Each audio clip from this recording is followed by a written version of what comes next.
2 Marines down in the rubble. We need someone strong enough to carry them out."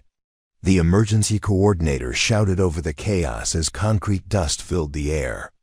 The construction crew looked around desperately. The professional rescue team was still 20 minutes away, and time was running out. "Wait," whispered one worker, pointing to a small figure in a hard hat, methodically checking structural damage nearby. "What about her?" Everyone turned to stare at the petite woman, barely reaching 5 feet 2 inches, weighing maybe 115 pounds, soaking wet. She looked up from her clipboard, dirt streaking her face, and said only 4 words, "Show me where they are." Preparing and narrating this type of story took us long efforts and hard work. So if you are enjoying the story, please consider subscribing to our channel. Meet Elena Vasquez, 34 years old, the kind of person most people walk past without a second glance. She works construction inspection for Hammond Building Solutions in the industrial district of Cedar Falls, Oregon, a job that requires her to crawl through tight spaces, climb scaffolding, and check building foundations that bigger inspectors can't access. Every morning at 6 sharp, she arrives at whatever job site needs her keen eye for structural integrity, wearing the same faded jeans, steel-toed boots 1 size too big, and a hard hat that seems to swallow her entire head. The other construction workers have grown accustomed to Elena's quiet presence over the past 3 years. She appears at a site, does her measurements, takes her notes, and disappears to the next location without much conversation. Her reports are always thorough, her recommendations always sound, but she speaks in short sentences and keeps interactions strictly professional. "Foundation's solid," she might say, or "need to reinforce the north wall before proceeding." Nothing more, nothing less. Elena drives a beat-up Honda Civic with 180,000 miles on it, parks in the same spot every day, and eats lunch alone while reading technical manuals. She carries a worn leather notebook where she sketches structural diagrams and jots down calculations in neat, precise handwriting. Her coworkers have learned not to take her quietness personally. She's just one of those people who prefers solitude to small talk.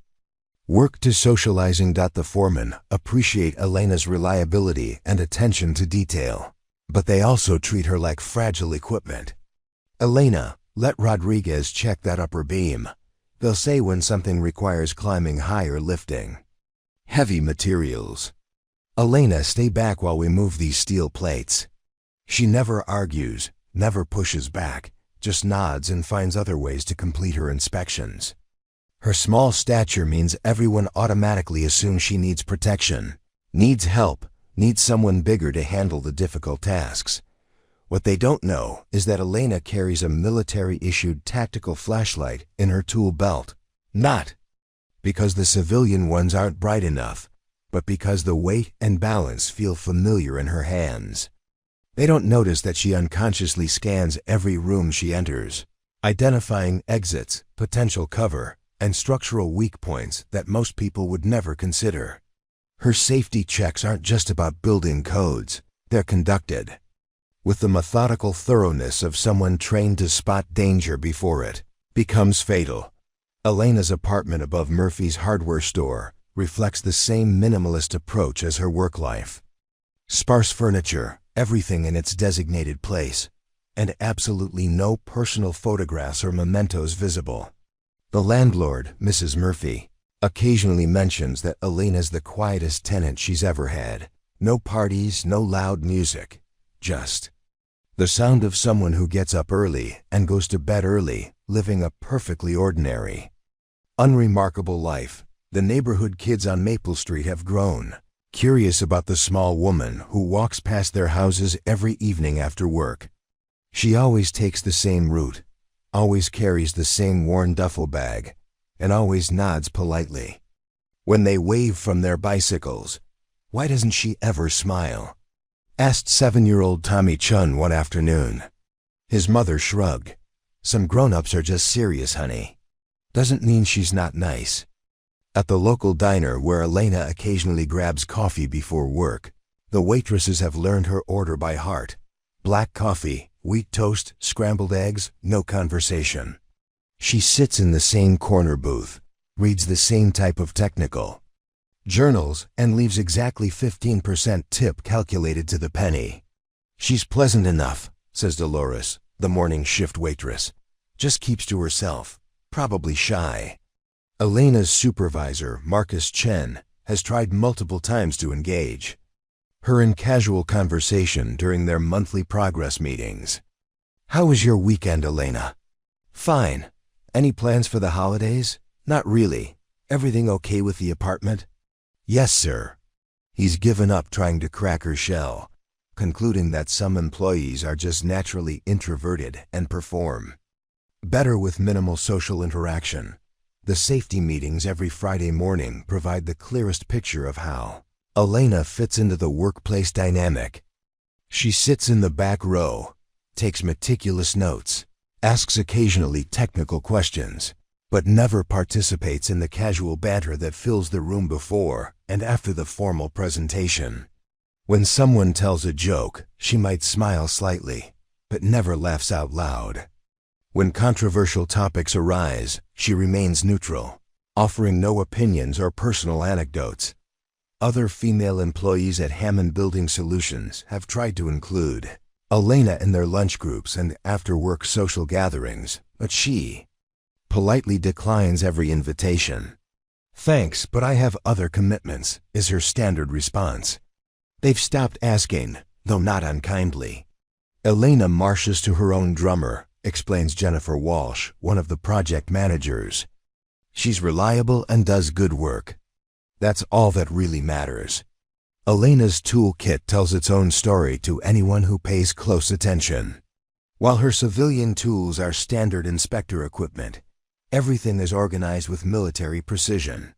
Each instrument has its designated place. Each measurement device is calibrated perfectly, and her first aid kit contains supplies that go well beyond the basic bandages most workers carry. She's the only inspector who regularly checks that emergency exits are truly accessible and that communication equipment works properly in basements and isolated areas. The physical demands of construction inspection don't seem to bother Elena. Despite her small frame, she navigates narrow crawl spaces with ease, climbs ladders without hesitation, and spends hours in uncomfortable positions checking foundation work. Her endurance surprises colleagues who expect her to tire more easily than larger workers. "She's tougher than she looks," admits Dave Rodriguez, a veteran carpenter. "Never complains, never asks for help, just gets the job done." Elena's lunch routine provides the only glimpse into anything resembling a personal life. She sits in her car, eats a homemade sandwich, and does what appears to be physical exercise, stretching, calisthenics, movements that suggest someone maintaining fitness for reasons beyond casual health. Occasionally, coworkers walking past notice her doing push-ups against her car bumper or practicing what looks like martial arts forms. Yoga, maybe? Speculates Lisa Park, the office administrator. Good for flexibility in tight spaces. The most telling detail about Elena Vasquez is something nobody has ever witnessed. Every evening after work, she stops at Cedar Falls Memorial Park and stands for exactly 3 minutes at the Veterans Memorial Wall. She doesn't bring flowers, doesn't touch the engraved names, just stands at attention with perfect posture before walking home. The groundskeeper has noticed this routine, but has never approached her, assuming she's paying respects to a deceased relative. Elena's truck registration lists her emergency contact as none.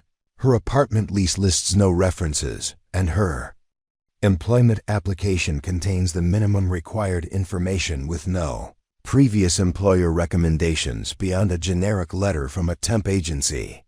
For a small town where everyone knows everyone's business, Elena Vasquez remains remarkably anonymous, present but invisible, competent but unremarkable, trusted but unknown. This carefully constructed ordinary life would continue unchanged if not for what happened on October 15th, when a routine structural assessment became something entirely different.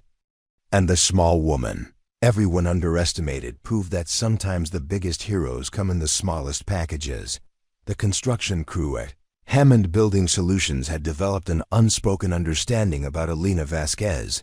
She was the smart one they sent into small spaces, not the strong one they called for heavy lifting. When steel beams needed moving, eyes automatically searched for Rodriguez or Matthews. When concrete blocks required stacking, someone would wave over the seasonal workers with broad shoulders and calloused hands. Elena was invited to measure things, inspect things, document things, but never to carry anything heavier than her clipboard. Elena's got a good eye, Marcus Chen would tell new hires during orientation, but don't ask her to help with the physical stuff. She's built for detail work, not manual labor. This assessment had become accepted wisdom among the crew, passed down like safety protocols and lunch break traditions. Nobody questioned it because nobody had ever seen evidence to the contrary. Elena's slight build and quiet demeanor reinforced every assumption about physical limitations that people made within the first 30 seconds of meeting her. The protective instincts of her male colleagues bordered on comical. Tommy Reeves, a journeyman electrician, once carried Elena's toolbox up 3 flights of stairs despite her protests. "No problem, Elena. These things weigh more than you do." Jake Morrison regularly offered to reach high shelves for her, even when she hadn't asked for help. "Just let me grab that for you." The gestures were well-intentioned but constant, creating an environment where Elena's physical capabilities were never tested because everyone assumed they didn't exist. During safety training sessions, Elena was routinely excused from physical demonstrations. "Elena, you can observe from the side while the guys practice lifting techniques," instructors would announce, as if her presence during manual handling exercises would somehow be inappropriate or impossible. When emergency evacuation procedures were rehearsed, she was assigned to check that paperwork was secured rather than assist with moving equipment or helping others navigate obstacles. The company's insurance representative once suggested that Elena should be restricted from certain job sites due to liability concerns regarding employee physical capacity. Marcus had defended her technical skills but privately agreed that some locations might be too demanding for someone of Elena's stature. Construction zones with heavy machinery, high-rise projects requiring extensive climbing, and renovation sites with significant debris were gradually removed from her assignment rotation without her input or consent. Female colleagues weren't immune to the same assumptions.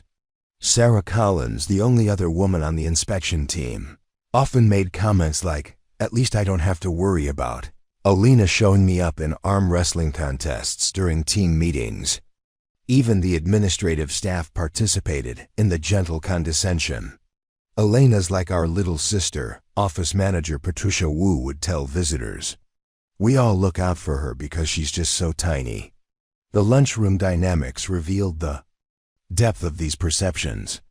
When discussions turned to weekend activities involving physical challenges, hiking, moving apartments, home improvement projects, Elena was never invited to participate. "Elena's more of an indoor person," people would say, though no one had ever asked Elena about her preferences. Conversations about sports, physical fitness, or outdoor adventures would quietly end when she entered the room, as if these topics were inherently inappropriate for someone of her size. Elena's attempts to volunteer for more demanding assignments were politely deflected with creative explanations. "Elena, that warehouse inspection requires crawling through some tight spaces, but there's also a lot of debris to move around. Better send Martinez instead." When she offered to help install temporary scaffolding, the response was swift. "That's okay, Elena. We've got enough hands for the setup. Maybe you could double-check the measurements instead." The seasonal summer workers, typically college students, earning money between semesters, would receive assignments that Elena was considered unqualified to handle despite her 3 years of experience and superior knowledge of building codes. "The new kid can help move those concrete samples," supervisors would announce while Elena stood nearby with empty hands. Her expertise was valued, but her physical contributions were systematically dismissed. Client interactions revealed another layer of assumptions. Property developers would shake hands with the male inspectors while barely acknowledging Elena's presence. "Where's your supervisor?" became a frequent question, even when Elena was leading the inspection team.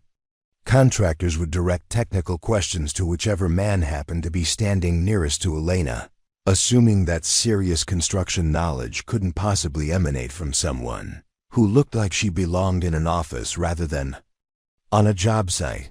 The protective behaviors extended beyond work duties into personal safety concerns. Parking assignments ensured Elena got spots closest to building entrances. Late-day inspections were automatically reassigned to male colleagues because Elena shouldn't be alone at job sites after dark. When winter weather made walking conditions treacherous, Elena was the first person sent home with full pay rather than risk injury from slipping on ice. Equipment assignments reflected the same biases. Elena received the lightest tools, the smallest hard hat, and safety gear designed for minimal physical stress rather than maximum protection. Her tool belt was regularly checked to ensure she wasn't carrying anything too heavy for extended periods. The company truck she was allowed to drive was the compact model, despite her seniority qualifying her for larger vehicles that could transport more equipment. During company social events, Elena occupied a unique category that balanced respect for her professional competence with assumptions about her physical frailty. At the annual safety barbecue, she was asked to help with organizing rather than grilling, coordinating rather than setting up tables and chairs. Elena's "better with details than heavy lifting" became the standard explanation for her different role assignments. The most telling incidents occurred during emergencies at job sites. When a pipe burst and flooded a basement inspection area, Elena was immediately evacuated while male colleagues remained to assess damage. When high winds knocked over construction barriers, Elena was directed to a safe indoor location while others secured loose materials. Her safety was prioritized to such an extent that her potential contributions during crisis situations were never considered. Regional safety competitions among construction companies consistently excluded Elena from participation. "Elena's great at what she does, but these events are pretty physical," Marcus explained apologetically. "Maybe next year they'll have categories more suited to her strengths." The assumption that physical challenges were automatically beyond Elena's capabilities meant her actual abilities remained unknown to everyone, including herself in the workplace context. Professional development opportunities reflected the same limitations. Training programs for advanced rescue techniques, equipment operation, and emergency response were considered inappropriate for Elena's participation. "Those courses are pretty demanding physically," supervisors would explain. "Let's focus on advanced technical certifications that play to Elena's strengths." Her career path was unconsciously narrowed by well-meaning people who never questioned whether their protective instincts might be limiting her potential contributions. This carefully maintained perception of Elena as competent but fragile, skilled but physically limited, valuable but requiring protection, had become so embedded in the workplace culture that challenging it seemed unnecessary.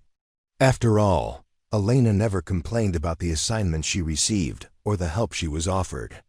She completed her work efficiently, maintained professional relationships, and appeared content with her role as the detail-oriented inspector who handled the intellectual challenges while others managed the physical demands. Nobody realized that Elena's silence about these limitations wasn't acceptance, it was patience. Elena's inspection reports contained details that consistently puzzled her supervisors, though nobody could articulate exactly why. Where other inspectors might note, "Foundation shows minor settling cracks," Elena's reports would specify, hairline fractures consistent with seismic stress patterns. Recommend monitoring for progressive failure indicators. Her assessments went beyond standard building code compliance into territory that seemed almost prophetic in its attention to catastrophic failure possibilities. During routine structural evaluations, Elena displayed an unusual habit of testing load-bearing elements with methods not taught in civilian engineering courses. She would press her ear against support beams and tap them with a specific rhythm, listening for resonance patterns that other inspectors couldn't distinguish.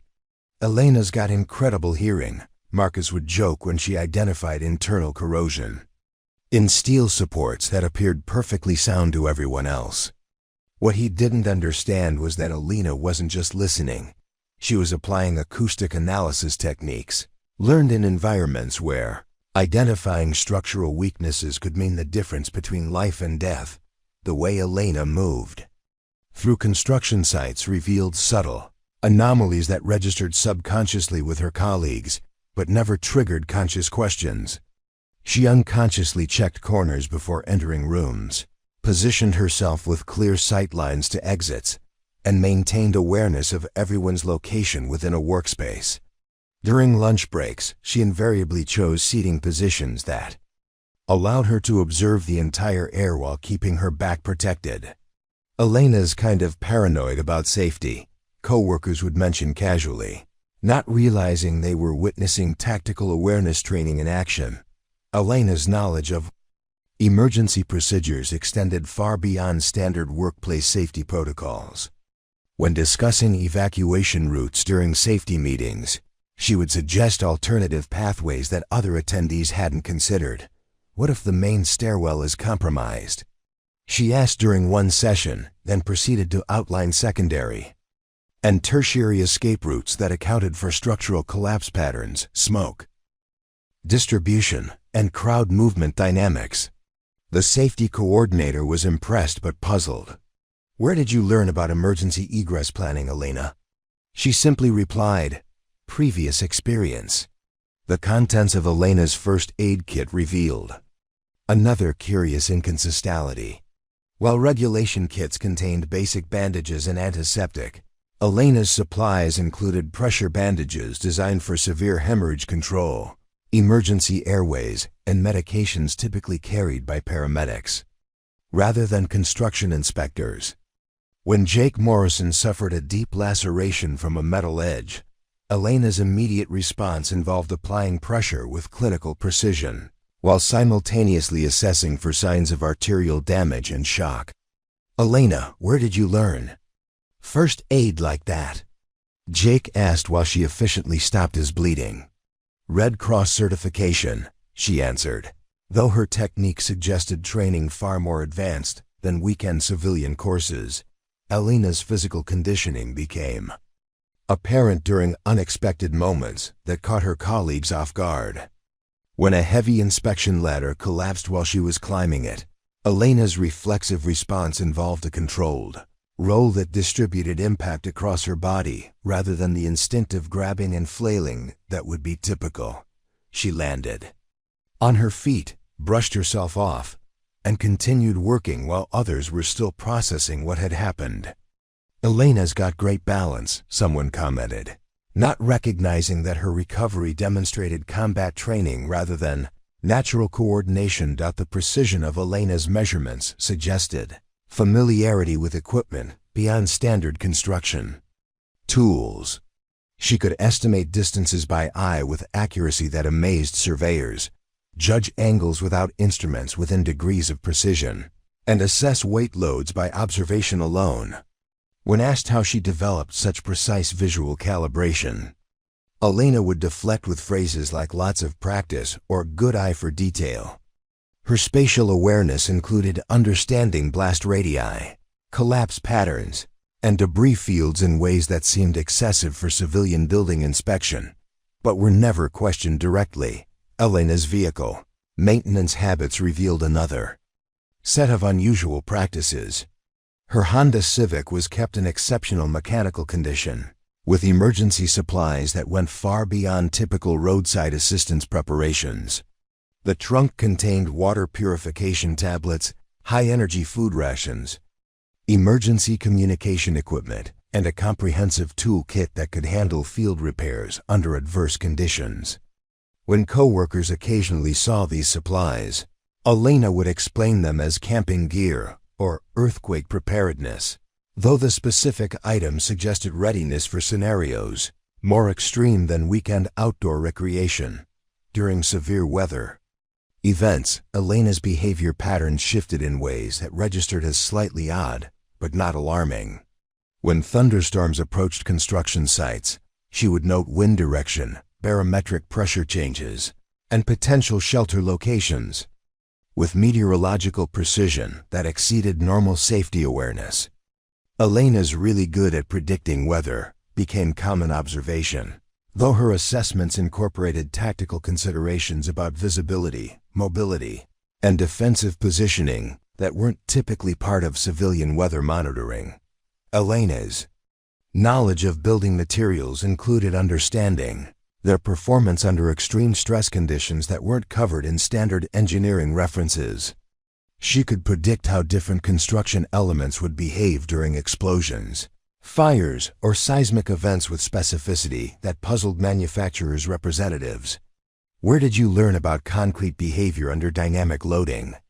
asked a materials engineer during one site consultation. Elena's response was characteristically brief: research and observation.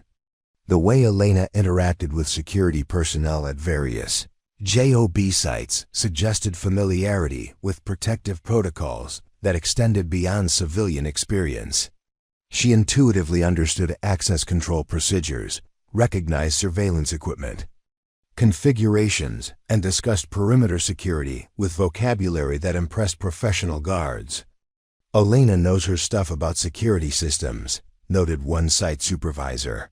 Though Elena had never mentioned formal training in protection services, Elena's assessment of crowd control during busy construction sites revealed understanding of human behavior under stress that seemed disproportionate to her inspection role. She would recommend worker flow patterns that optimized both efficiency and emergency evacuation, suggest communication protocols for coordinating large groups under time pressure, and identify potential choke points where panic could create dangerous bottlenecks. "Elena thinks like a project manager sometimes," Marcus observed, not realizing he was witnessing leadership training designed for much more challenging circumstances. When equipment malfunctioned, Elena's troubleshooting approach revealed mechanical knowledge that went beyond standard operator training. She could diagnose complex hydraulic failures, identify electrical problems in systems she'd never worked on before, and improvise repairs using available materials with creativity that suggested extensive field experience. Elena's handy with broken stuff became a running joke, though her repair techniques often involved unconventional methods that worked. Despite violating standard maintenance procedures, Elena's physical endurance during long workdays surprised colleagues who expected someone of her size to tire more easily. She could maintain focus and energy through 12-hour shifts, work in uncomfortable positions for extended periods, and function effectively despite heat, cold, or other environmental stresses that affected larger workers. "Elena's got stamina," people would comment, not understanding that her conditioning was maintained through training regimens designed for much more demanding situations than construction inspection. The cumulative effect of these subtle anomalies was a growing sense among Elena's colleagues that she possessed capabilities and knowledge that didn't quite match her official job description. Though nobody could identify exactly what seemed unusual or why it mattered. October 15th started like every other Tuesday morning at the Riverside Construction Project, a massive mixed-use development that would eventually house apartments, retail spaces, and community facilities along the Columbia River waterfront in Cedar Falls.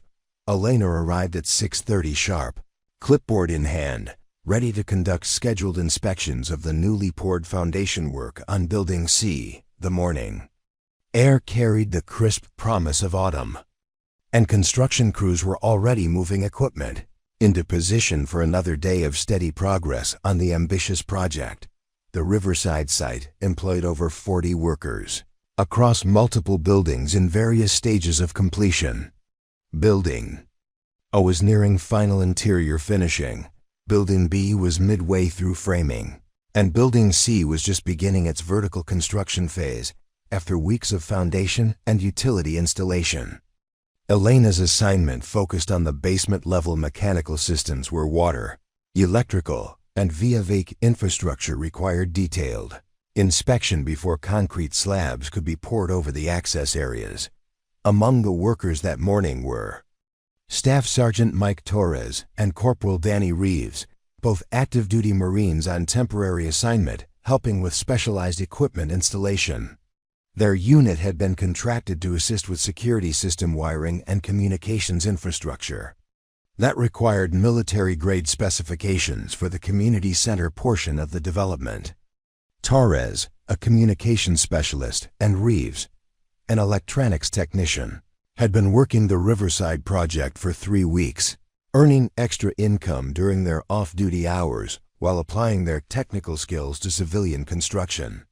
Marines had developed a friendly working relationship with the regular construction crew, though they maintained the disciplined professionalism that marked their military service.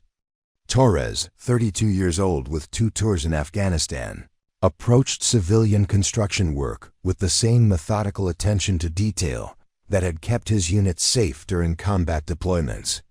Reeves, 26 and recently returned from a deployment in the Pacific, brought electronics expertise that impressed the civilian technicians working alongside him. Elena had crossed paths with Torres and Reeves several times during her routine inspections, exchanging polite nods and brief technical discussions about system specifications. They treated her with the same courteous professionalism they showed all civilian workers, though Torres had privately noted that Elena moved through the construction site with awareness patterns that reminded him of forward observers he'd known. In the military, neither Marine had reason to suspect that the quiet inspector shared their professional background. The morning inspection schedule required Elena to examine the basement mechanical rooms in Building C, specifically focusing on the emergency ventilation systems and backup power configurations that would serve the entire complex during power outages or other emergencies. These spaces, located 2 levels below ground, contained the critical infrastructure that would keep the buildings habitable during adverse conditions. Access required navigating narrow maintenance corridors and climbing down fixed ladders into spaces designed for equipment rather than human comfort. Torres and Reeves were working in the same basement area, installing encrypted communication lines that would connect the security office with emergency services throughout the county. Their work required precise wire routing through concrete conduits and careful integration with existing electrical systems. Both Marines wore standard construction safety gear, but their movements and communication patterns reflected military training that civilian workers couldn't quite identify but somehow recognized as different. The morning progressed normally until 11:47, when seismic monitoring stations throughout the Pacific Northwest began registering unusual activity along a previously unknown fault line running directly beneath the Columbia River Valley. The geological survey data that would later reconstruct the event showed that tectonic pressure had been building for decades along this fault system, creating conditions for the type of sudden release that generates significant ground movement over wide areas. Elena was examining ventilation ductwork in the deepest basement level when the first tremor hit. Her immediate response was to brace against the concrete wall and assess the structural response of the building around her. The tremor lasted 12 seconds, causing dust to fall from ceiling joints and creating minor cracks in recently poured concrete. But the building's seismic design handled the initial movement without major damage. Elena's training allowed her to distinguish between normal seismic activity and the preliminary shock that often precedes more significant geological events. Torres and Reeves were working in an adjacent mechanical room when the first tremor struck. Their military experience had included earthquake response training, and both men immediately took protective positions while assessing their environment for potential hazards. The basement space contained electrical panels, pressurized water lines, and heavy mechanical equipment that could become dangerous during major seismic events. Like Elena, both Marines recognized that the initial tremor might be a precursor to more serious ground movement. The second tremor arrived at 11:53, registering 6.2 on the Richter scale and lasting nearly 30 seconds. This event caused significant structural damage throughout the construction site, including the collapse of temporary supports in Building B and the failure of recently installed utility connections in Building A. Most critically, the second tremor caused a section of Building C's basement ceiling to collapse, trapping Torres and Reeves under concrete debris and twisted steel reinforcement in their mechanical room workspace.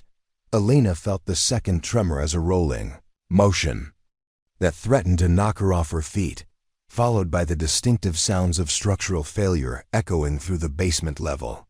Emergency lighting activated automatically as the main electrical feed was severed, casting harsh shadows through spaces that had been brightly lit moments earlier. The ventilation system shut down, leaving the basement areas in eerie silence, broken only by the settling sounds of damaged building materials and the distant shouts of workers evacuating upper levels. The construction site's emergency protocols activated immediately, with supervisors conducting headcounts and accounting for all personnel who had been working in potentially dangerous areas. Within minutes, it became clear that Torres and Reeves were trapped in basement mechanical room C7, approximately 30 feet below ground level, behind debris that would require specialized equipment to move safely. The collapse had not only trapped the two Marines, but had also compromised the structural integrity of the access routes that rescue teams would normally use to reach victims in basement emergencies. Marcus Chen, coordinating the emergency response from the site office, immediately contacted county emergency services and requested specialized urban rescue teams equipped for basement extractions in seismically damaged buildings. The response was swift but sobering. The same earthquake that had damaged Building C had triggered emergency calls throughout the region, stretching rescue resources beyond their normal capacity. Professional urban rescue teams with the equipment necessary for safe debris removal in unstable structures were responding to multiple emergencies, with estimated arrival times of 45 minutes to over an hour depending on the severity of other incidents requiring immediate attention. The trapped Marines were conscious and able to communicate through gaps in the debris field, but their reports were increasingly concerning. Torres had suffered what appeared to be a broken leg and possible internal injuries from falling concrete, while Reeves was trapped under a steel beam that had severely damaged his shoulder and arm. Both men were experiencing symptoms consistent with crush injuries and potential internal bleeding. More critically, the mechanical room where they were trapped was slowly filling with water from a broken pressurized line, creating the possibility of drowning if the debris couldn't be moved quickly enough to allow evacuation. The site's standard emergency equipment included basic rescue tools, but nothing designed for moving the multi-ton concrete slabs and twisted steel reinforcement that had trapped the Marines. The collapse had created a debris field that would require careful systematic removal to avoid further structural failure that could injure the trapped men or endanger rescue workers. Professional urban rescue teams carried specialized hydraulic lifting equipment, concrete cutting tools, and structural stabilization systems necessary for safe victim extraction from heavy debris fields. Time was becoming the critical factor, as reports from the trapped Marines indicated increasing water levels and declining physical condition from their injuries. The nearest available urban rescue team was responding to a collapsed highway overpass with multiple casualties, leaving Building C's emergency as second priority despite the urgent circumstances. Local fire department personnel were trained for basic rescue operations, but lacked the specialized equipment and expertise required for heavy debris removal in seismically compromised structures. The construction crew gathered around the collapse site, desperately searching for alternatives while emergency coordinators worked frantically to locate available resources that could reach the site quickly enough to save Torres and Reeves before their injuries or the rising water made rescue impossible. Marcus Shun stood beside the collapsed entrance to mechanical room C7, listening to Torres and Reeves report their deteriorating condition through the narrow gaps between concrete slabs and twisted rebar. The water level had risen another 2 inches in the past 10 minutes, and Torres's voice was becoming weaker as blood loss and possible internal injuries took their toll. "We need someone down there now," Marcus muttered to himself, scanning the assembled construction crew for options that simply didn't exist. Dave Rodriguez, the veteran carpenter who had worked rescue scenarios before, shook his head grimly as he examined the debris field through his flashlight beam.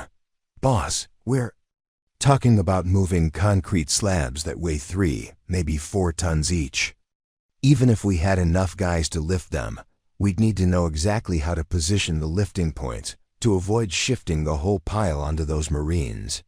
One wrong move and we'll crush them instead of saving them.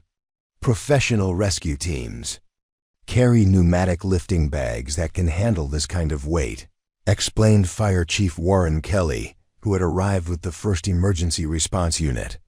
"But those teams are committed to the highway collapse with 8 confirmed victims.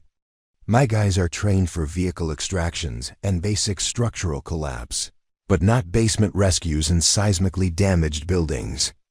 We could make things worse trying to move debris without proper equipment."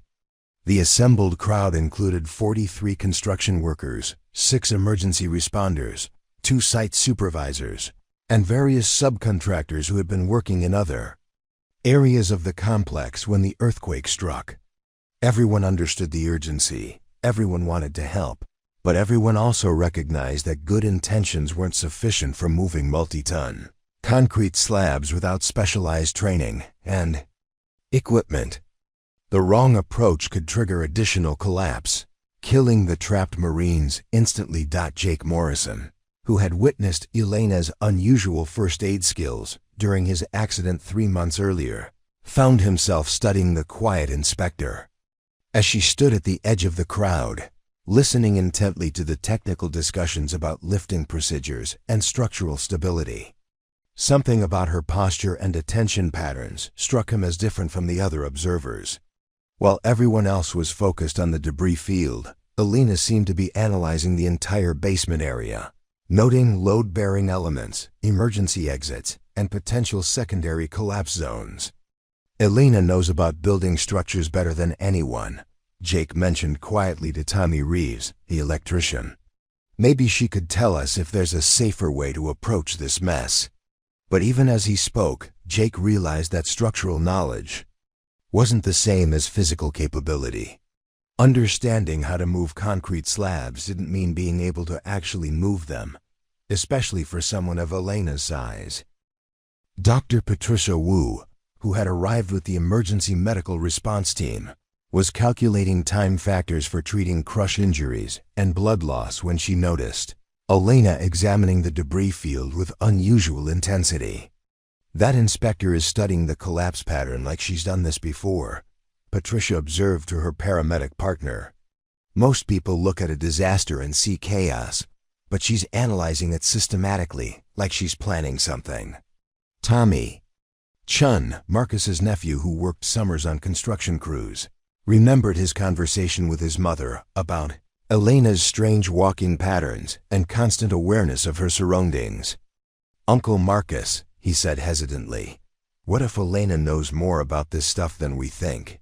I mean, she always acts like she's watching for danger, and she knows things about construction that seem ... different somehow." Marcus looked across the crowd at Elena, who was now crouched beside the debris field, running her hands along concrete surfaces and testing the stability of individual pieces with careful pressure. Elena's good at her job, Marcus replied. But this isn't about inspection skills. We need people who can physically move heavy debris without getting themselves killed. Elena's expertise is valuable, but she weighs maybe 115 soaking wet. Fire Chief Kelly overheard the conversation and glanced toward Elena with growing curiosity. That inspector has been examining the collapse more thoroughly than some rescue specialists I've worked with. He mentioned to Marcus, she's checking LOAD distribution, identifying key structural elements, assessing debris stability. Those are advanced rescue engineering concepts. Where would a civilian building inspector learn that level of analysis? Carlos Mendez, the gym janitor who had noticed evidence of military-level fitness training, was helping coordinate equipment transportation when he spotted Elena's systematic approach to the emergency scene. That woman moves like she's done crisis response before, he told anyone who would listen. Look at how she's positioning herself, how she's gathering information, how she's staying calm while everyone else is panicking. That's not normal civilian behavior during emergencies.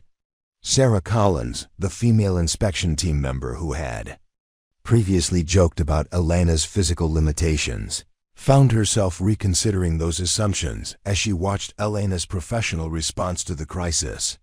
Elena's acting more like an emergency coordinator than a bystander, Sarah observed. To Jennifer Walsh, she's not just watching this disaster unfold, she's actively analyzing it like she's planning some kind of intervention. The breakthrough moment came when Elena approached the communication gap where Torres and Reeves were trapped and began speaking to them in language that made several observers pause. Marines, this is your sitrep on structural integrity around your position, Elena called down clearly. Can you assess load-bearing damage to your immediate overhead cover? I need intel on debris composition and spacing patterns from your visual perspective. Torres, despite his pain and deteriorating condition, responded immediately to Elena's military terminology and professional tone. Roger, we've got approximately 18 inches clearance above our heads, concrete slab supported by twisted rebar on both ends. Water's coming from a pressurized line approximately 2 feet to our northeast. Debris field appears stable, but we're seeing stress cracks forming in the overhead support. The crowd around the collapse site fell silent as Elena continued her technical conversation with the trapped Marines, using vocabulary and communication protocols that civilian construction workers didn't recognize, but that clearly indicated specialized training. Copy that, Marines. Maintain your current position while I assess extraction options. What's your status on mobility and injury assessment? Broken tibia, possible internal bleeding, but functional, Torres replied. Reeves has crush injury to left shoulder and arm, limited mobility, but conscious and alert. We can assist with extraction if given proper guidance. Dave Rodriguez turned to Marcus with wide eyes. Boss, Elena's talking to those Marines like she knows exactly what she's doing. That's not construction inspector language. That's professional rescue communication. How does she know how to assess trapped victims and coordinate emergency response? Margaret Murphy, who had observed Elena's unusual schedules and mysterious late-night activities, stepped forward from where she'd been watching the rescue efforts. I've been wondering about Elena's background for months, she announced to the assembled crowd. The way she moves, the way she prepares for things, the knowledge she displays about situations that don't match her job description. What if Elena isn't just a building inspector? Fire Chief Kelly approached Elena directly as she finished her technical assessment of the trapped Marine situation. Ma'am, you're demonstrating knowledge of rescue procedures and victim assessment that suggests professional training. Are you qualified to assist with this extraction beyond your civilian inspection role? Elena looked up from the debris field, meeting the fire chief's eyes with an expression that revealed depths the construction crew had never seen before. For the first time in 3 years, her carefully maintained cover of quiet anonymity began to crack as the emergency situation demanded capabilities that couldn't remain hidden when lives hung in the balance. Elena met Fire Chief Kelly's direct question with a steady gaze that held none of the deference or uncertainty that had characterized her interactions with authority figures for the past 3 years. "Chief, I have experience with tactical extractions in compromised structures," she replied in a voice that carried new authority. "I can get those Marines out alive, but I'll need your crew to follow my directions exactly without questions or hesitation." The transformation was immediate and unmistakable. Elena's posture straightened, her shoulders squared, and her voice carried the confident tone of someone accustomed to making life-or-death decisions under pressure.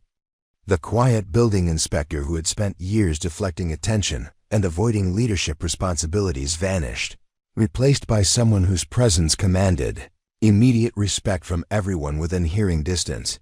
Marcus Chen stared at Elena as if seeing her for the first time. "Elena, what kind of experience are you talking about? You're a civilian building inspector. How do you know about tactical extractions?" But even as he asked the question, Marcus was beginning to understand that his assumptions about Elena's background had been fundamentally incorrect for 3 years. Dr. Patricia Wu recognized the shift in Elena's demeanor from her medical training in crisis psychology. "Chief Kelly, that woman just transitioned from civilian observer to military command mode," she whispered urgently. "Her entire behavioral profile changed when you asked about her qualifications. Whatever Elena's background really is, she's been hiding it deliberately until now." Elena turned to address the assembled crowd with authority that silenced conversations and focused everyone's attention. "I need 8 volunteers with upper body strength, 2 come-alongs from the equipment trailer, 50 feet of climbing rope, work gloves for everyone, and all the emergency lighting you can position around this debris field. We have approximately 20 minutes before rising water makes extraction impossible." The specificity and confidence of Elena's directions triggered immediate compliance from workers who had never seen her take charge of anything more complex than routine inspections. Dave Rodriguez found himself moving toward the equipment trailer without conscious decision, responding to command presence that felt familiar despite coming from someone he'd considered physically incapable of heavy rescue work. "Elena," called Sarah Collins, still struggling to reconcile this authoritative figure with the quiet woman she'd worked alongside for months. "How do you know about extraction timing and equipment requirements? Where did you learn to coordinate emergency rescues?" Elena's answer carried finality that discouraged further questions. "United States Marine Corps Force Reconnaissance, 2 tours Afghanistan, specialized in personnel recovery under combat conditions. I've extracted wounded Marines from collapsed buildings before, and I can do it again if everyone follows orders immediately." The revelation hit the construction site like a second earthquake. Elena Vasquez, the small, quiet building inspector they'd all assumed was too fragile for physical labor, was announcing military credentials that explained every anomaly, every unusual skill, every mysterious behavior pattern that had accumulated over 3 years of careful observation. Tommy Chun's mouth fell open as he processed Elena's declaration. "You're a Marine, a real Marine who served in Afghanistan. But you're so ... you never said anything. Why didn't you tell anyone?" His questions reflected the shock rippling through the assembled crowd as they adjusted their understanding of someone they'd fundamentally misjudged. "Because I came here to leave that life behind," Elena replied tersely, already directing the positioning of emergency lighting and calculating load distribution for the concrete slabs they would need to move. "But those Marines down there need someone with experience getting people out of collapsed structures alive. Personal preferences don't matter when lives are at stake." Fire Chief Kelly stepped forward with a mixture of relief and professional curiosity. "Ma'am, what's your rank and specialization? I need to understand your qualifications before I can authorize civilian personnel to follow your rescue plan." His tone carried new respect as he addressed Elena. using protocols appropriate for military personnel rather than civilian contractors.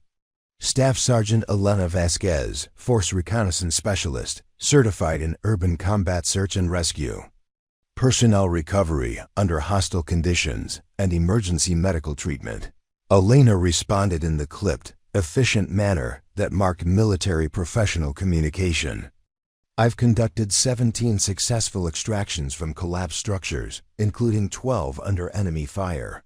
This situation is challenging but manageable with proper execution.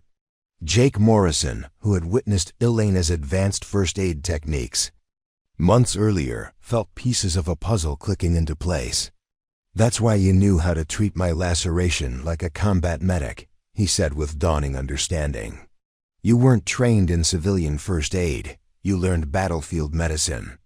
Everything about you makes sense now." Elena was already kneeling beside the debris field, running her hands along concrete surfaces to identify structural weak points and load-bearing elements that would determine their extraction approach. "Marines Torres and Reeves, listen carefully to my voice," she called down to the trapped men. "You're about to be extracted by someone who's done this before. I need you to stay calm, follow directions precisely, and trust that I'll get you out alive." Torres's response from below carried recognition and hope that hadn't been present during his earlier communications. "Staff Sergeant, this is Torres. Are you really Force Recon? Please tell me you're not just talking us through this." His voice reflected the desperate relief of a trapped Marine hearing familiar authority and competence from an unexpected source. "Force Reconnaissance confirmed," Elena replied with professional certainty. "I've pulled Marines out of worse situations than this. You're going to be extracted safely, treated for your injuries, and home with your families tonight. That's a promise from one Marine to another." Elena stood and addressed the construction crew with command authority that transformed a chaotic emergency scene into an organized rescue operation. "This is now a military-style extraction. Everyone follows orders immediately without discussion. Hesitation kills people. Questions waste time. If you can't commit to absolute compliance with my directions, step away from this site now." Nobody moved. The 43 construction workers, 6 emergency responders, and various supervisors all remained focused on Elena with the intense attention that recognized competent leadership during crisis situations. Her transformation from quiet civilian to military commander had been so complete and convincing that following her orders felt natural despite the dramatic shift in their understanding of her identity. Carlos Mendez, who had suspected military-level fitness training, nodded with satisfaction as Elena's revelation confirmed his observations. "I knew there was something different about you," he called out. "That explains the after-hours training, the physical conditioning, the way you moved through spaces like you were conducting reconnaissance." Elena ignored the personal comments, focused entirely on the rescue operation that would determine whether 2 Marines lived or died. "Positions, everyone. We start moving debris in exactly 60 seconds. First mistake gets someone killed, so listen carefully and execute perfectly. These Marines are depending on us to bring them home." The assembled crowd watched Elena's final transformation from building inspector to military rescue specialist, with fascination and growing confidence that their trapped colleagues might actually survive this emergency after all. Elena positioned herself at the primary load-bearing point of the debris field, studying the concrete slab configuration with the systematic analysis of someone who had navigated countless similar scenarios in hostile territory. "Rodriguez, Martinez, and Chun, you 3 take positions at the northeast corner where the rebar is providing angular support," she directed with crisp precision. "When I give the signal, apply upward pressure using the come-alongs, but maintain constant tension without jerking motions. Any sudden force shift will destabilize the entire structure." The men moved into position with newfound respect, watching Elena's every gesture for guidance. Dave Rodriguez, who had doubted Elena's physical capabilities for 3 years, found himself trusting her completely as she demonstrated knowledge that could only come from extensive field experience. "Elena, how much clearance do we need to create for extraction?" he asked, following her lead without question. 18 inches minimum for victim removal, 24 inches optimal for medical access. Elena replied immediately, continuing her structural assessment. "Torres has a broken tibia which limits his mobility, so we'll need enough space for a horizontal extraction rather than vertical evacuation. The water level gives us approximately 15 minutes before the situation becomes critical." Elena turned to Fire Chief Kelly with the authoritative tone of a military specialist briefing a civilian authority. "Chief, I need your paramedics positioned at the extraction point, with spinal immobilization equipment and 4 fluids ready for immediate administration. Both victims are showing signs of crush injury syndrome and possible internal bleeding. Time from extraction to medical treatment will determine survival outcomes." Dr. Patricia Wu stepped forward with her medical equipment, finally understanding why Elena's first aid techniques had seemed so advanced. "Staff Sergeant, what's your assessment of victim condition based on verbal reports? Should we prepare for immediate transport, or can we stabilize on site?" Her questions reflected professional recognition of Elena's medical training rather than civilian curiosity. "Torres likely has internal bleeding and definite lower extremity fracture, but he's maintaining consciousness and coherent speech patterns," Elena responded with clinical efficiency. "Reeves has crush injuries to the upper extremity with possible nerve damage but no signs of spinal compromise. Both victims can be stabilized for transport once we achieve extraction." Elena examined the mechanical lifting points where the come-alongs would be attached, testing each connection with careful pressure to ensure they could handle the load requirements.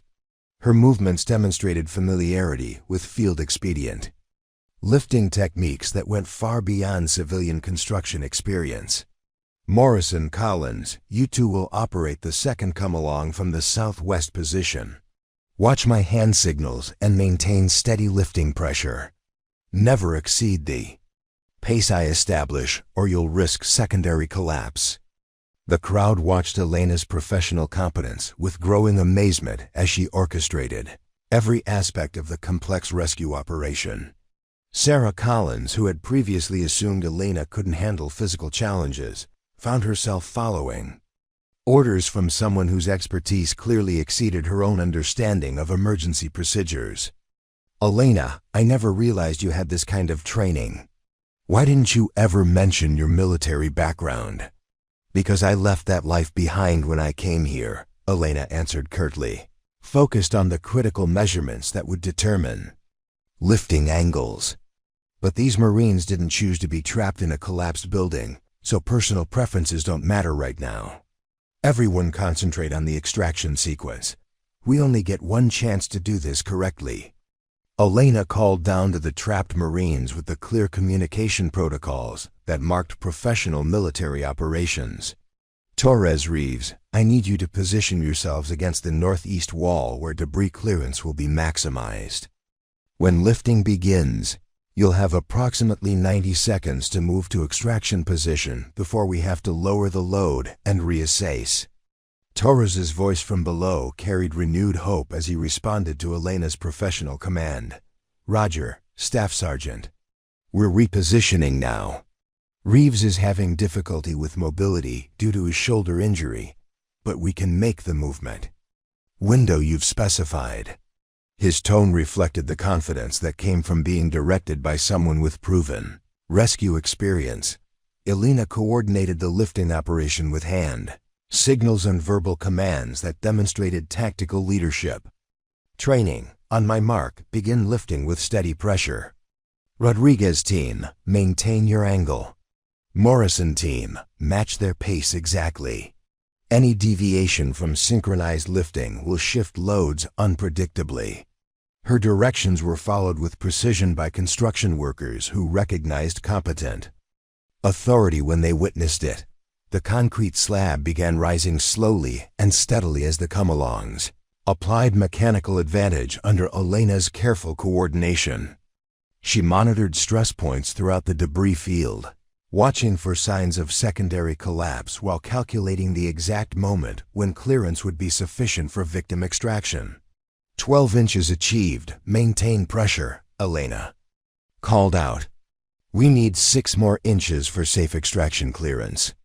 Jake Morrison, operating one of the lifting devices, was amazed by Elena's calm competence under extreme pressure. Elena, you're directing this rescue like you've done it dozens of times before. How many people have you extracted from collapsed buildings? His question reflected growing recognition of Elena's professional capabilities. Enough to know that talking wastes oxygen and time, Elena replied tersely, continuing to monitor the structural response to their lifting efforts. Concentrate on maintaining steady pressure. We're approaching the critical clearance point where victim extraction becomes possible. Her focus remained entirely on the technical aspects of the rescue rather than personal conversation. Elena's physical presence during the operation revealed strength and endurance that surprised everyone who had assumed her small stature meant limited physical capabilities. She maintained precise control over multiple lifting points while continuously assessing structural stability, demonstrating the kind of multitasking ability that comes only from extensive training and real-world experience under pressure. Dr. Patricia Wu positioned herself at the extraction point with medical equipment ready, watching Elena coordinate the rescue with professional admiration. Staff Sergeant, your command of this operation is impressive. How long did it take to develop this level of expertise in personnel recovery? Her question carried professional curiosity about Elena's military training rather than personal intrusion. 6 months initial training, 2 years field experience. 17 successful extractions under various conditions, Elena answered while signaling the final lifting phase. Now maintain silence. We're at the critical extraction point and I need complete audio communication with the victims. Her response demonstrated the kind of extensive specialized training that explained her competence in an emergency situation that would challenge most professionals. Elena called down to Torres and Reeves with the clear authority of someone who had guided trapped personnel to safety many times before. Marines, you now have optimal clearance for horizontal extraction. Torres, you move first due to your leg injury. Use your upper body strength to pull yourself toward my voice, while Reeves provides assistance from behind. You have approximately 2 minutes before we need to lower the load for structural safety.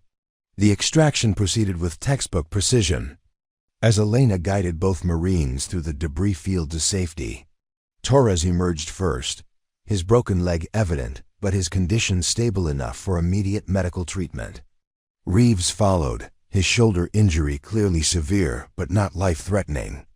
With proper care, both men were conscious, alert, and profoundly grateful to the small woman whose hidden expertise had saved their lives. Fire Chief Kelly watched Elena coordinate the final phases of medical stabilization and transport preparation with the same professional competence she had demonstrated throughout the rescue operation. Staff Sergeant Vasquez, that was one of the most professionally executed civilian rescues I've witnessed in 20 years of emergency response. Your military training probably saved 2 lives today. Preparing and narrating this type of story took us long efforts and hard work. So if you are enjoying the story, please consider subscribing to our channel. Elena supervised the medical team's preparation of Torres and Reeves for transport while coordinating site safety to prevent additional injuries during the post-rescue phase.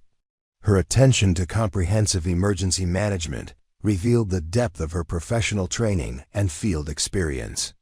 The quiet building inspector had been completely replaced by a military rescue specialist whose capabilities far exceeded anything her civilian colleagues had imagined possible.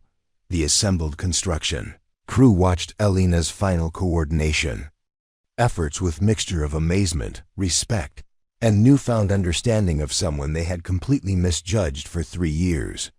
Her demonstration of professional competence under extreme pressure had revealed capabilities that would forever change how everyone at Hammond Building Solutions viewed their quiet, unassuming colleague. The silence that followed Torres and Reeves.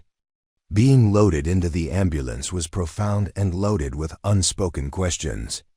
43 construction workers, 6 emergency responders, 2 site supervisors, and various subcontractors stood in a rough circle around Elena, staring at the small woman who had just orchestrated a flawless military-style rescue operation.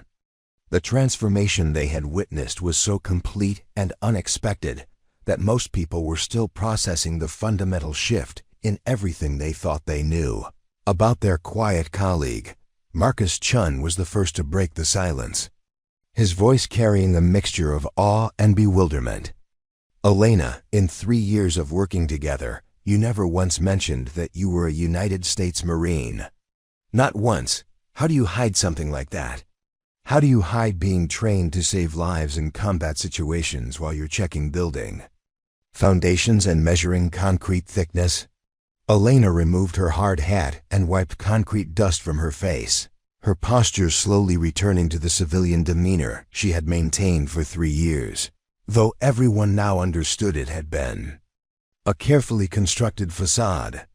I came to Cedar Falls to leave the military behind, she replied quietly. I didn't want to be defined by what I used to be. I wanted to build a different kind of life doing civilian work, helping people in a different way. Dave Rodriguez stepped forward, shaking his head in amazement as he tried to reconcile the woman who had just directed a complex rescue operation with the quiet inspector he had worked alongside countless times. Elena, you let us treat you like you were fragile, like you couldn't handle physical work, like you needed protection. All this time, you were more qualified than any of us to handle dangerous situations. Why didn't you ever correct our assumptions? Because I wasn't here to prove anything to anyone, Elena answered, looking directly at Rodriguez, with the same calm expression she had maintained through 3 years of being underestimated. I was here to do good work and live quietly. Your assumptions didn't hurt me, and correcting them would have required explanations I wasn't ready to give. Fire Chief Kelly approached Elena with profound professional respect, extending his hand in recognition of her expertise. Staff Sergeant Vasquez, your rescue operation today was executed with precision that impressed my entire emergency response team. That level of competence doesn't develop overnight. How many similar extractions did you conduct during your military service? Elena shook the fire chief's hand with the firm grip of someone accustomed to professional recognition, though her expression remained modest. 17 successful personnel recoveries under various combat conditions, including collapsed buildings, vehicle extractions, and cave rescues. I spent 2 years as a force reconnaissance specialist focused specifically on getting Marines out of dangerous situations alive. Sarah Collins found herself staring at Elena with newfound understanding of every interaction they had shared over the past months. Elena, you knew things about construction and building safety that seemed almost supernatural to the rest of us. Now I understand why you weren't just thinking about building codes. You were thinking about structural failure under combat conditions, weren't you? Every building I inspected, I evaluated for potential collapse patterns, emergency evacuation routes, and defensive positions, Elena confirmed matter-of-factly. Military training doesn't disappear because you change careers. I couldn't stop analyzing structures for tactical considerations, even when I was checking residential foundation work. Tommy Chun, Marcus's nephew, stepped forward with the excitement of someone whose childhood curiosity had finally been validated. Elena, my mom always said you walked different, like you were watching for danger. And I always wondered why you looked up at helicopters like you recognized them. You were a military pilot too, weren't you? Elena smiled slightly at Tommy's enthusiasm, the first genuine personal expression most of her colleagues had ever seen from her. Not a pilot, But I spent enough time in helicopters during extraction missions to understand flight patterns and aircraft capabilities. When you've depended on helicopters for transportation in hostile territory, you develop appreciation for their sound and movement patterns. Dr. Patricia Wu approached Elena with professional curiosity about the advanced medical skills she had demonstrated throughout the rescue operation. Staff Sergeant, your assessment of crush injuries and internal bleeding was clinically accurate. What level of medical training did you receive during your military service? Combat medic certification, advanced trauma life support, field surgical techniques, and emergency medicine under hostile conditions. Elena responded with the same professional precision she had used during the rescue. When you're conducting personnel recovery in combat zones, medical training isn't optional. It's the difference between bringing people home alive or in body bags. Carlos Mendez, the gym janitor who had suspected military-level fitness training, felt vindicated by Elena's revelation as he approached her with knowing recognition. Elena, I knew someone was using the gym after hours for advanced military fitness routines. That was you, wasn't it? You were maintaining combat readiness even while working civilian construction jobs. Elena nodded acknowledgement of Carlos's observation without embarrassment or defensiveness. Physical fitness and tactical skills require constant maintenance. I used the gym late at night to avoid questions about why a building inspector needed to maintain military fitness standards. Old habits die hard, especially when they've kept you alive in dangerous situations. Jake Morrison, who had witnessed Elena's advanced first aid techniques months earlier, felt pieces of a complex puzzle finally arranging themselves into a coherent picture.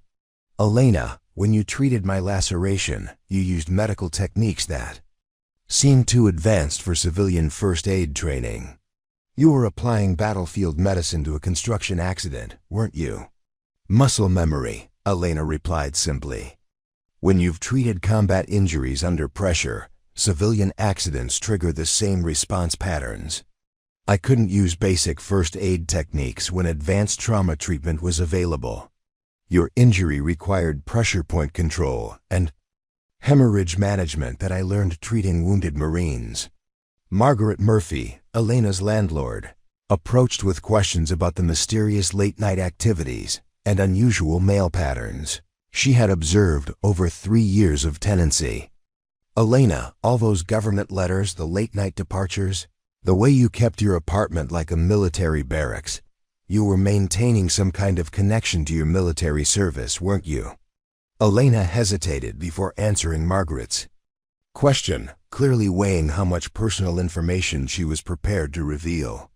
I maintained certifications, attended occasional training updates, and stayed connected with veteran support networks.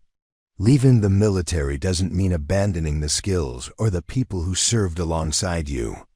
Ginny Martinez, the postal worker who had delivered Elena's unusual correspondence, stepped forward with understanding about the patterns that had puzzled him for months.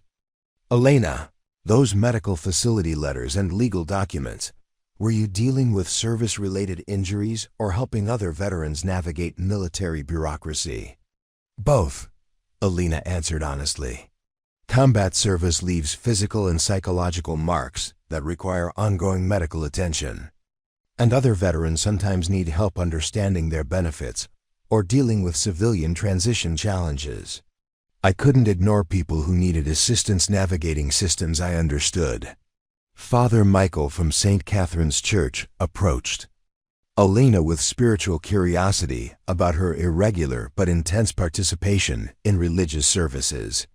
Elena, your familiarity with military chaplain liturgies and veteran-specific prayers you were attending services as a way of maintaining connection with your military spiritual community, weren't you? Elena's response carried deeper emotion than her previous answers, suggesting that spiritual aspects of her military service remained particularly meaningful. Combat changes your relationship with faith and mortality. Civilian religious services don't address the specific spiritual challenges that veterans face. I attended when I needed that connection to something larger than individual survival. The crowd around Elena had grown as word spread throughout the construction site about the dramatic rescue and the revelation of her military background. Workers from other buildings, subcontractors who had never interacted with Elena directly, and emergency personnel who had arrived after the rescue were all listening to conversations that revealed the depth of deception Elena had maintained. While living among them as a civilian, Dr. Amanda Foster, the veterinarian who had treated animals Elena brought for care, approached with understanding about Elena's advanced knowledge of trauma treatment. Elena, when you brought injured animals to my clinic, you had already provided first aid that demonstrated veterinary-level trauma care. You were applying military medical training to animal rescue, weren't you? Elena's expression softened as she discussed her care for injured animals, revealing a compassionate side that had been hidden beneath her professional military demeanor. Combat medics learn to treat any living creature that's suffering. Animals don't understand why they're hurt. They just need someone with medical knowledge to help them survive. I couldn't ignore suffering, whether it was human or animal.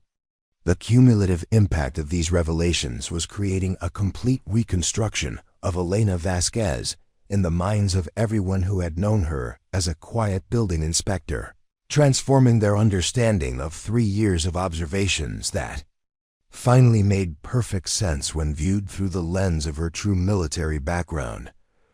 Elena reported to work at Hammond Building Solutions the following Monday morning at 6:30 sharp, wearing the same faded jeans, oversized steel-toed boots, and hard hat that had been her uniform for 3 years. She carried the same worn clipboard, drove the same beat-up Honda Civic with 180,000 miles, and parked in the exact spot she had claimed since her first day of employment. But everything else had fundamentally changed in ways that would never return to the way things were before October 15th. Marcus Chun was waiting in the site office when Elena arrived, holding a steaming cup of coffee and wearing an expression that mixed professional respect with personal curiosity. "Elena, we need to talk about your role here moving forward. After what happened last week, I think we've been underutilizing your capabilities in ways that don't make sense anymore." His tone carried none of the casual authority he had used with Elena for 3 years, replaced instead by the deference typically reserved for consulting experts. "My job description hasn't changed," Elena replied quietly, accepting the offered coffee while maintaining the same professional demeanor she had always displayed. "I'm here to inspect structural integrity, ensure building code compliance, and document safety violations. What happened last week was an emergency situation that required different skills, but it doesn't alter my civilian employment responsibilities." However, Elena's attempts to return to her previous anonymity proved impossible as word of the dramatic rescue spread throughout Cedar Falls and the wider construction community. By Wednesday of that first week, she had received calls from 3 different emergency response agencies requesting consultation on rescue training programs. By Friday, the county emergency management coordinator was asking Elena to consider teaching tactical extraction techniques to local first responders.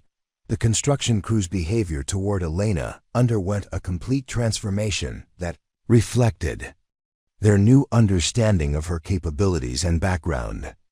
Dave Rodriguez, who had previously carried Elena's toolbox without being asked, now sought her opinion on structural assessments and safety procedures with genuine professional respect. "Elena, based on your military experience, how would you evaluate the stability of that temporary scaffolding under high wind conditions?" Jake Morrison, who had witnessed Elena's medical expertise during his accident, began directing other injured workers to Elena for first aid treatment before calling professional medical services. When Tommy Vasquez suffered a severe cut from a metal edge, Jake immediately called for Elena rather than reaching for the standard first aid kit. "Elena knows trauma treatment better than any of us," he explained to curious observers. Elena's lunch routine remained the same, sitting alone in her Honda Civic, eating homemade sandwiches, but now she was regularly joined by construction workers, seeking advice on personal problems that went far beyond building inspection. Veterans working in civilian construction jobs began approaching Elena for guidance on dealing with transition challenges, benefits navigation, and civilian career development. "Elena, I did 2 tours in Iraq, but I can't figure out how to make." Civilian employers understand that military logistics experience translates to construction project management, confided Roberto Santos, a veteran carpenter who had never mentioned his service background before Elena's revelation. "How did you make the transition from military to civilian work without losing your professional identity?" Elena's response revealed the patient mentorship that had been hidden beneath her quiet demeanor for years. Military skills translate directly to civilian applications, but you have to learn civilian terminology for the same capabilities. Project management is logistics. Quality control is attention to detail. Team leadership is squad leadership. The skills are identical. Only the vocabulary changes.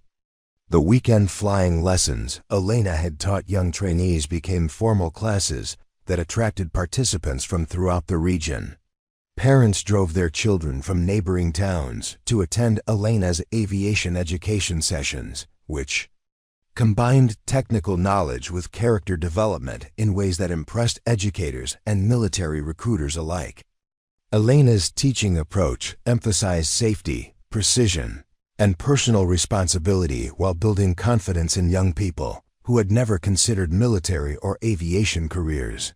"Miss Elena, my dad says you're a real hero who saved people's lives," announced 8-year-old Maria Gonzalez during one weekend class.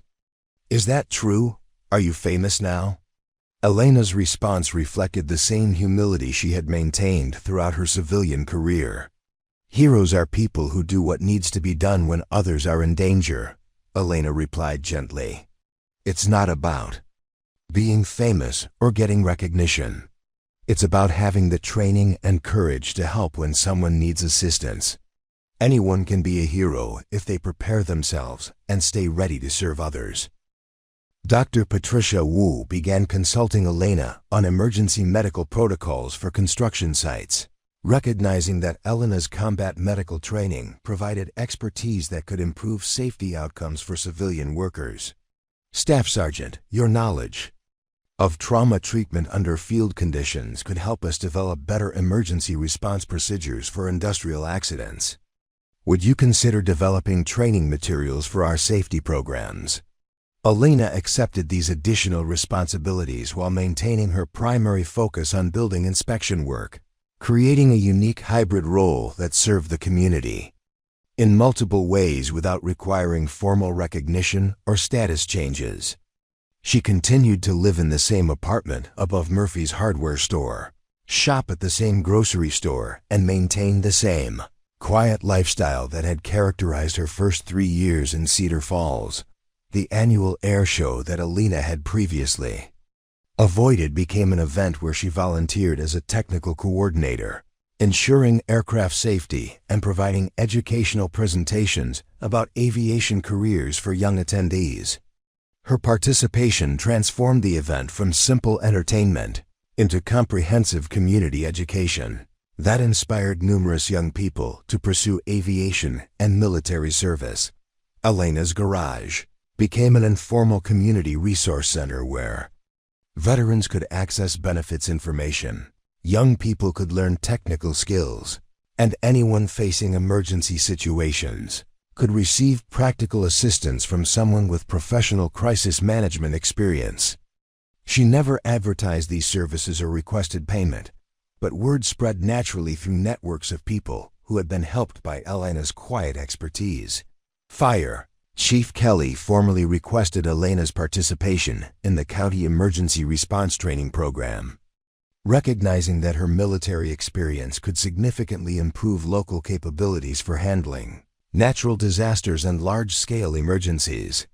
Elena accepted the role while maintaining clear boundaries about her civilian status and personal privacy. Elena's contribution to our emergency preparedness has been invaluable, Chief Kelly explained to the county commissioners during a public meeting. Her military training provides expertise that would cost thousands of dollars to acquire through professional consulting services. We're fortunate to have someone with her qualifications living and working in our community. Elena's transformation of Hammond Building Solutions' safety culture became a model that other construction companies sought to emulate.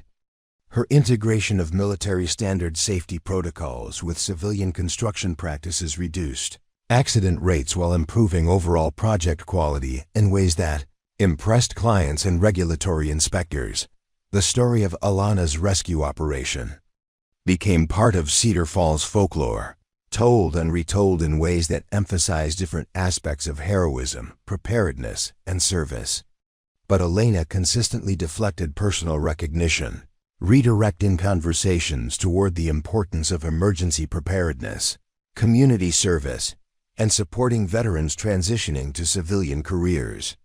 Every community has people with hidden capabilities and experiences that could make a difference during emergencies, Elena would explain to reporters and community groups.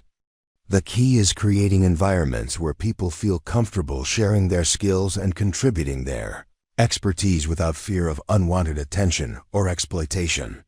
Elena's example inspired other veterans in Cedar Falls to reveal their service backgrounds and contribute their specialized skills to community improvements. Within 6 months of her revelation, the town had identified former military personnel working in various civilian jobs who began volunteering their expertise for emergency response, youth education, and community development projects. The construction crew at Hammond Building Solutions developed a new appreciation for the importance of recognizing and utilizing hidden talents within their workforce. Elena's example led to conversations that revealed other workers' specialized backgrounds, creating a more collaborative and supportive work environment that benefited everyone involved. Elena continued to arrive at work every morning at 6:30 sharp, carry her worn clipboard, and conduct building inspections with the same meticulous attention to detail that had characterized her performance for 3 years.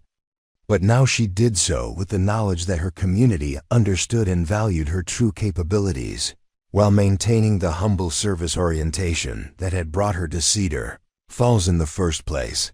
The quiet mechanic had become a recognized expert, but more importantly, she had become a bridge between military and civilian communities, demonstrating that heroism doesn't require uniforms or recognition.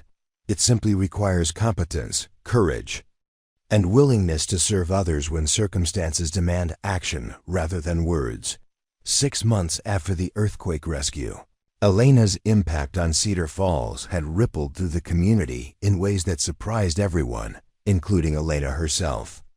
The quiet inspector who had spent 3 years avoiding attention had inadvertently sparked a transformation that revealed hidden talents and capabilities throughout the small mountain town. Her example had encouraged other residents to step forward with specialized skills they had previously kept private, creating a network of expertise that strengthened the entire community's resilience and self-reliance. Veterans throughout the Columbia River Valley began visiting Cedar Falls specifically to meet Elena and learn about her successful transition from military to civilian life. Her apartment above Murphy's hardware store became an unofficial counseling center where former service members could discuss transition challenges with someone who understood both the difficulties of leaving military structure and the rewards of finding meaningful civilian purpose.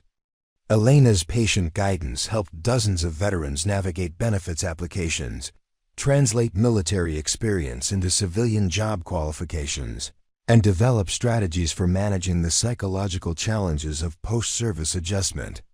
Elena saved my son's life twice, explained Maria Santos, whose veteran son Roberto had struggled with civilian employment for 2 years after returning from Iraq.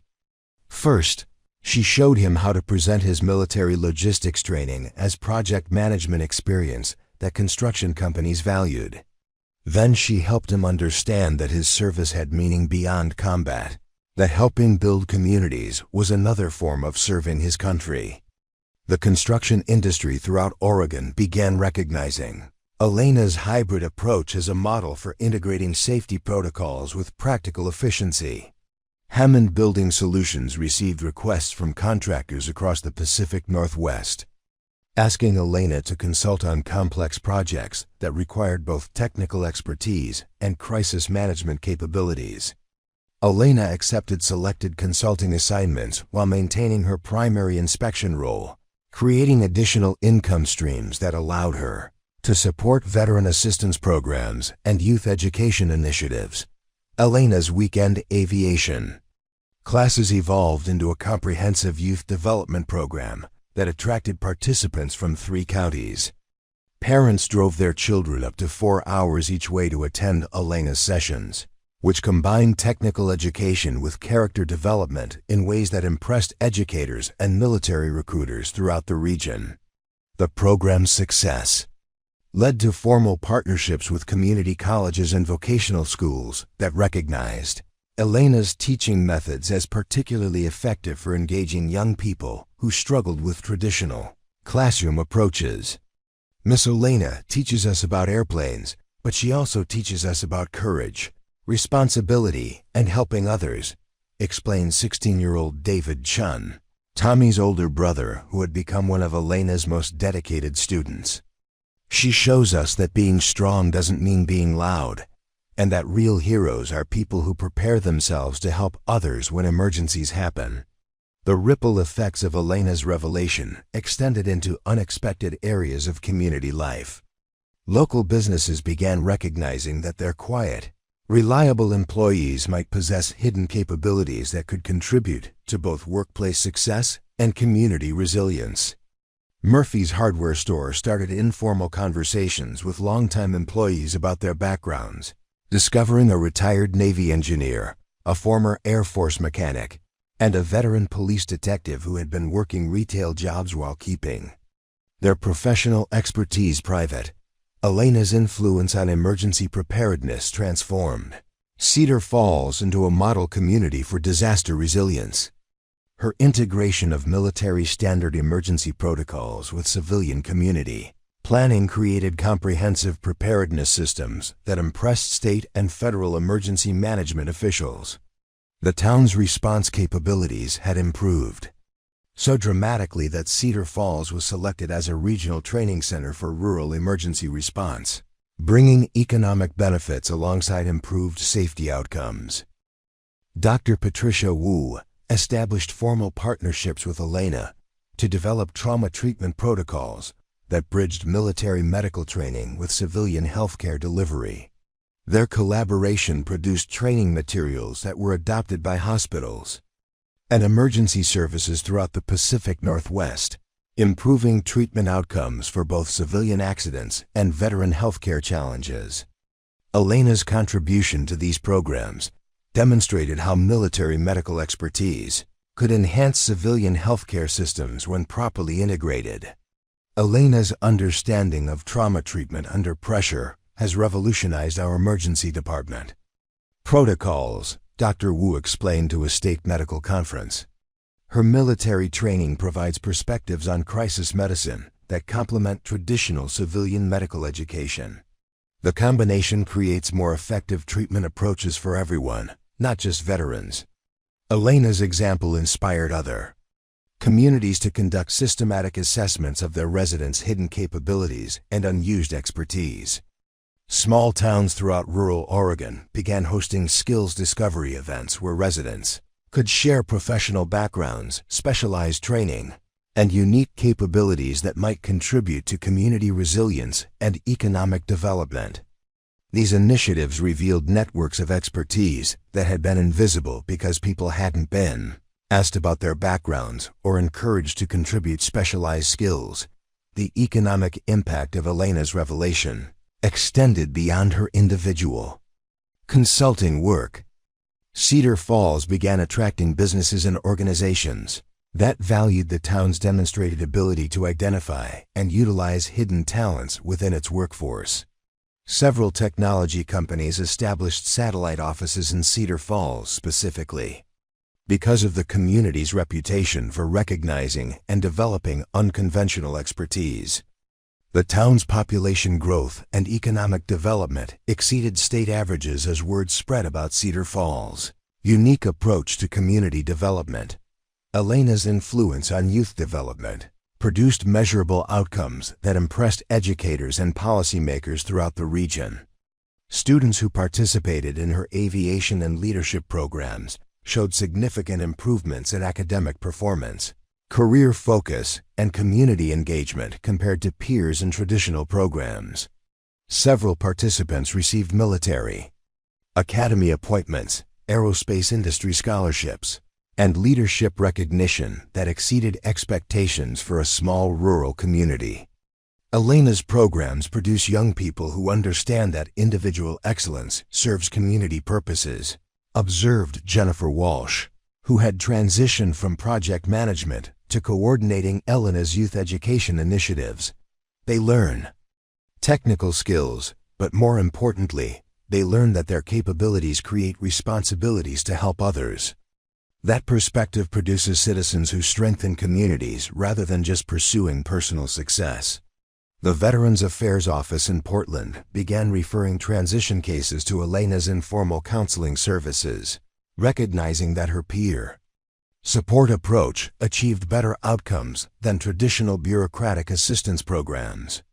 Elena's success rate in helping veterans establish meaningful civilian careers exceeded professional counseling services, leading to formal partnerships that provided funding for expanded veteran support programs in rural communities throughout Oregon. Elena's integration of crisis management expertise with civilian community planning attracted attention from federal agencies responsible for rural emergency preparedness. The Department of Homeland Security contracted with Hammond Building Solutions to document Elena's approaches to community resilience, creating training materials that were distributed to rural communities throughout the western United States. Elena's methods demonstrated how individual expertise could be multiplied through community networks to create collective capabilities that exceeded the sum of individual contributions. The annual Cedar Falls Community Recognition Ceremony, established to honor Elena's rescue operation, evolved into a celebration of hidden heroes throughout the region. Each year, the event recognized residents whose quiet service and unrecognized expertise had contributed to community welfare in ways that might otherwise have remained invisible. Elena consistently declined individual recognition, but enthusiastically supported the broader mission of identifying and celebrating unsung contributors to community resilience. Elena's construction inspection work expanded to include specialized assessments for critical infrastructure projects throughout the Pacific Northwest. Her military-informed approach to structural analysis provided unique perspectives on resilience planning that impressed engineers and architects working on hospitals, schools, and emergency facilities. Her recommendations consistently improved both safety outcomes and cost efficiency for projects that required exceptional reliability under adverse conditions. Elena approaches every inspection as if lives depend on the results, explained Marcus Chen, who had been promoted to regional operations manager partly based on his team's safety record since Elena's arrival. Her military background makes her think about failure scenarios that civilian engineers might not consider. That perspective produces more resilient construction and fewer safety incidents across all our projects. The story of Elena's transformation from hidden hero to community leader became a case study taught in business schools, public administration programs, and military leadership courses throughout the United States. Her example demonstrated how individual talents could be multiplied through community integration, how humble service could produce extraordinary outcomes, and how recognizing hidden capabilities could transform entire communities in sustainable ways. Elena continued to live in the same apartment, drive the same Honda Civic, and maintain the same quiet lifestyle that had characterized her early years in Cedar Falls. but now she did so with the satisfaction of knowing that her example had inspired systemic changes that would benefit the community long after her individual contributions were forgotten. Her legacy wasn't the dramatic rescue operation that had revealed her capabilities. It was the ongoing transformation of how communities identify, develop, and utilize the hidden talents that exist within every group of people. The broader lesson of Elena's story extended far beyond Cedar Falls, inspiring communities throughout rural America to reconsider their assumptions about residents, capabilities, and potential contributions. Her example demonstrated that heroism often existed in quiet, unrecognized forms among people who served others without seeking attention or reward. The key was creating environments where hidden heroes felt safe revealing their capabilities and contributing their expertise to collective challenges that no individual could address alone. Elena's influence proved that transformational community leadership didn't require formal authority, public recognition, or dramatic gestures. It simply required competence, courage, and consistent commitment to serving others when circumstances demanded action rather than words. Her quiet revolution demonstrated that the most important heroes might be the ones we walk past every day without recognizing their true capabilities or understanding their potential to change everything when the moment demands their unique expertise. 2 years after the earthquake rescue, Elena received a phone call that would test everything she had rebuilt in Cedar Falls. The voice on the other end belonged to Colonel Sarah Mitchell, Elena's former commanding officer, calling with news that 3 Marine reservists had been trapped in a cave collapse during training exercises in Montana. Professional rescue teams were struggling with the technical challenges, and military leadership was requesting Elena's expertise for an emergency consultation that could save 3 lives. Elena stood in her small apartment, looking out the window at the quiet streets of Cedar Falls where children played and neighbors worked in their gardens, living peaceful lives that her military service had helped protect. The choice before her was clear but not simple: return to the world she had left behind to save 3 Marines, or maintain the civilian life she had carefully constructed over 5 years of intentional anonymity. "Colonel, I'm honored by your confidence, but I left that life behind for reasons that haven't changed," Elena replied quietly. "I'm sure you have other qualified personnel who can handle the situation." But even as she spoke, Elena was already calculating travel times to Montana and mentally reviewing cave rescue procedures she hadn't used since Afghanistan. Colonel Mitchell's response carried the weight of desperate urgency. "Elena, these aren't just any Marines. They're members of the same unit you served with in Afghanistan. Torres and Reeves specifically requested you after they heard about the cave situation. They said if anyone could get their brothers out alive, it would be the Marine who pulled them from that collapsed building in Oregon." The connection hit Elena like a physical blow.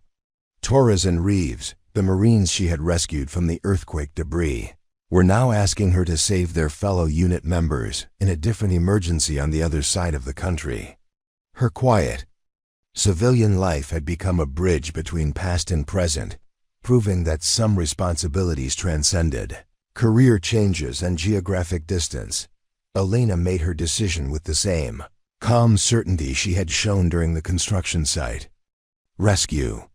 Colonel, I'll need detailed geological surveys, cave mapping data, and a helicopter standing by for immediate transport. I can be in Montana in 8 hours." The quiet building inspector disappeared once again, replaced by Staff Sergeant Elena Vasquez, Marine Force Reconnaissance Specialist. The cave rescue in Montana succeeded beyond all expectations, with Elena's expertise guiding a complex extraction that saved 3 Marines who had been trapped for 18 hours in unstable underground conditions. But more significantly, the operation demonstrated that Elena's transition to civilian life hadn't diminished her military capabilities. It had enhanced them by adding community leadership skills and civilian technical expertise to her existing combat training. Upon returning to Cedar Falls, Elena found that her brief absence had mobilized the entire community to support her mission. Murphy's hardware store had organized a prayer vigil. The construction crew had pooled money to cover her travel expenses, and the youth aviation students had created welcome home banners celebrating their teachers' heroic service. The community that had discovered Elena's hidden capabilities now celebrated her willingness to use those skills for others, even when it meant leaving the quiet life she valued. Elena's story became a powerful reminder that heroism isn't defined by uniforms, recognition, or dramatic moments. It's defined by preparedness, competence, and willingness to serve others when circumstances demand action. Her example proved that the most important heroes might be the quiet people living ordinary lives while maintaining extraordinary capabilities for when extraordinary circumstances arise. Today, Elena continues working as a building inspector in Cedar Falls, living in the same apartment, driving the same Honda Civic, and maintaining the same humble approach to life that has always characterized her service. But her story has inspired communities throughout America to recognize and celebrate the hidden heroes among them: veterans working civilian jobs, retired professionals serving in modest roles, and quiet individuals whose backgrounds contain capabilities that could change everything when the moment demands their expertise. The lesson of Elena Vasquez extends far beyond one small town in Oregon. Every community contains people whose past experiences, specialized training, and hidden expertise could make the difference between life and death when emergencies arise. The key is creating environments where hidden heroes feel safe revealing their capabilities and contributing their skills for the benefit of everyone. Look around your own community. The quiet mechanic might be a former pilot. The unassuming janitor might be a retired surgeon. The modest neighbor might be a veteran with life-saving skills.